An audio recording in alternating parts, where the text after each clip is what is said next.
सदियों से जुड़वां बच्चों का जन्म इंसानों को हैरान करता आया है। जबकि किसी भी नए बच्चे का आना खुशी की बात होती है, जुड़वा बच्चों का आगमन अपने साथ कुछ खास ही अचरज और उत्सुकता लेकर आता है। हो सकता है कि ये एक जैसे दिखने वाले जुड़वा बच्चों की वजह से हो, जिनके चेहरे एक दूसरे से बिल्कुल मिलते हैं। या शायद यह अलग अलग दिखने वाले जुड़वा बच्चों की वजह से हो, दो अनोखे लोग जो एक ही कोख शेयर करते हैं और लगभग एक ही समय पर दुनिया में आते हैं। इतिहास में जुड़वा बच्चों को लेकर कई किंवदंतियां और कहानियां रही हैं। कुछ संस्कृतियों में उन्हें अच्छे या बुरे संकेत माना जाता था। उनका आगमन सौभाग्य या किसी मुसीबत का इशारा करता था। दूसरी जगहों पर माना जाता था कि उनके पास अलौकिक शक्तियां होती हैं और उनकी किस्मत एक दूसरे से इस तरह जुड़ी होती है जिसका कोई तर्क नहीं होता। आज के जमाने में जबकि हमारे पास इतनी वैज्ञानिक जानकारी है, तब भी जुड़वा बच्चे हमें हैरान करते हैं। वे हमारे लिए अनंत जिज्ञासा का कारण हैं। उनका अस्तित्व हमारी पहचान, जीन्स का हम पर असर और हमें हम बनाने वाले कारणों जैसे गंभीर सवाल खड़े करता है। जुड़वा बच्चों के वैज्ञानिक अध्ययन से हमें ये समझने में बड़ी मदद मिली है कि किसी इंसान के विकास में जीन्स और उसके परिवेश का कितना योगदान होता है। एक जैसे और अलग अलग दिखने वाले जुड़वा बच्चों के गुणों और अनुभवों की तुलना करके वैज्ञानिक ये पता लगा पाए हैं कि किसी भी इंसान के इतने सारे गुणों को आकार देने में जीन्स और परिवेश का क्या प्रभाव पड़ता है। जुड़वा बच्चों के अध्ययन ने इंसानी विकास को समझने के हमारे नजरिए को बदल दिया है और हमें हम बनाने वाले जीन्स और परिवेश के जटिल मेल को समझने के लिए एक खास नजरिया दिया है। मेरे साथ जुड़ें जबकि हम जुड़वां जन्मों के रहस्यों को उजागर करते हैं और इस रोमांचक घटना के पीछे के वैज्ञानिक कारणों को एक्सप्लोर करते हैं। एक जैसे दिखने वाले जुड़वां बच्चे, जिन्हें मोनोजिगोटिक जुड़वां भी कहा जाता है, एक ही निषेचित अंडे या जिगोट से बनते हैं। मोनोजिगोटिक शब्द का मतलब ही होता है एक जिगोट, जो इन एक जैसे दिखने वाले लोगों के उत्पत्ति को सही ढंग से दर्शाता है। यह सफर एक शुक्राणु कोशिका और एक अंडाणु कोशिका के मिलन से शुरू होता है। यह एक सूक्ष्म घटना होती है जिसका इससे बनने वाले लोगों के जीवन पर गहरा प्रभाव पड़ता है। आमतौर पर यह नया बना जिगोटिक कोशिका विभाजन की एक श्रृंखला से गुजरता है और अंततः एक अनोखे व्यक्ति को जन्म देता है। हालांकि एक जैसे दिखने वाले जुड़वा बच्चों के मामले में कुछ असाधारण होता है। कोशिका विभाजन के शुरुआती दौर में जिगोट दो अलग अलग भ्रूणों में बंट जाता है।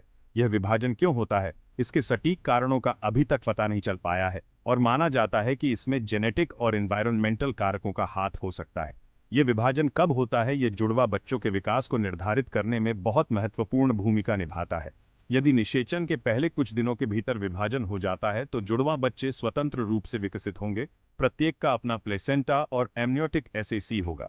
यह सबसे आम प्रकार का एक जैसे दिखने वाले जुड़वा बच्चों का मामला है, जो लगभग 2/3 मामलों में देखा जाता है। हालांकि यदि विभाजन बाद में होता है, निषेचन के 4 और 8 दिनों के बीच, तो जुड़वा बच्चे एक ही प्लेसेंटा शेयर करेंगे, लेकिन प्रत्येक का अपना एमनियोटिक एसेक होगा।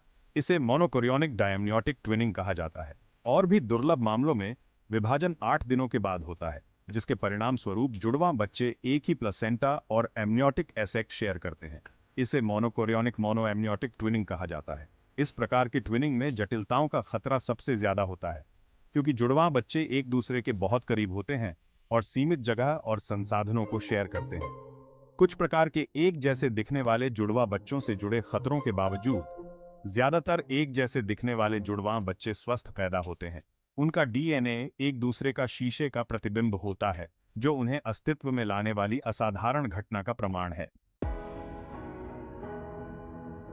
एक जैसे दिखने वाले जुड़वा बच्चों के विपरीत, जो एक ही निषेचित अंडे से बनते हैं, अलग अलग दिखने वाले जुड़वां बच्चे, जिन्हें डिजिगोटिक जुड़वां भी कहा जाता है, दो अलग अलग अंडों से बनते हैं, जिन्हें दो अलग अलग शुक्राणुओं द्वारा निषेचित किया जाता है।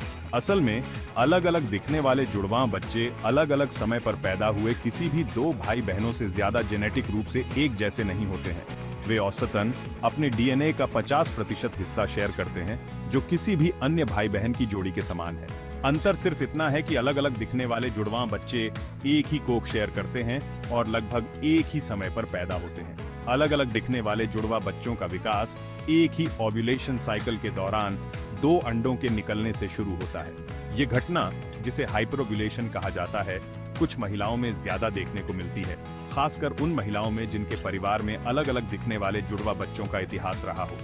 एक बार निकलने के बाद इन दोनों अंडों को दो अलग अलग शुक्राणुओं द्वारा निषेचित किया जाता है, जिसके परिणाम स्वरूप दो अलग अलग ज़ायगोट्स बनते हैं। इस बिंदु से दो ज़ायगोट्स स्वतंत्र रूप से विकसित होते हैं। प्रत्येक का अपना प्लासेंटा और एमनियोटिक एसएसी होता है। यह तथ्य कि अलग अलग दिखने वाले जुड़वां बच्चे दो अलग अलग अंडों और शुक्राणुओं से विकसित होते हैं, ये बताता है कि वे अन्य भाई बहनों की तरह ही जेनेटिक रूप से एक जैसे क्यों नहीं होते। इसका मतलब है कि अलग अलग दिखने वाले जुड़वां बच्चे एक ही लिंग के हो सकते हैं या अलग अलग लिंग के, और वे एक दूसरे से बहुत मिलते जुलते हो सकते हैं या बिल्कुल भी नहीं। वे हर तरह से व्यक्ति हैं, प्रत्येक का अपना अनोखा जेनेटिक ब्लूप्रिंट है।